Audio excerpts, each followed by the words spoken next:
තමා වැරදිකරුද නිවැරදිකරුද? මමය වරදක් බව පිළිගැනීමේ වරද පිළිගනිමි. අපි 6 දෙනෙකුගෙන් එක් අයෙකු බව නොදැන සිටීමේ වරද පිළිගනිමි. නිහඬව සිටීමේ වරද පිළිගනිමි. පිළියම නොසොයා චෝදනා කිරීමේ වරද පිළිගනිමි. තමා වැරදිකරුද නිවැරදිකරුද? ඇයව අවාසනාවන්තයක් ලෙස ලොවට කීමේ වරද පිළිගනිමි.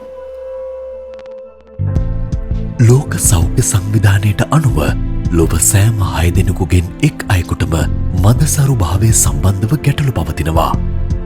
ඉවන් තත්වයකදීත් තවමත් ඇයව පමණක් වරදකාරියක් කර තනිකිරීම සාධාරණද?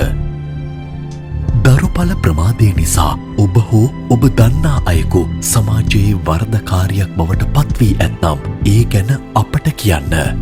දහසකුත් කාන්තාවන් වෙනුවෙන් සමාජ අධිකරණය ඉදිරියේ පෙනී සිටින්න අප සූදානම්.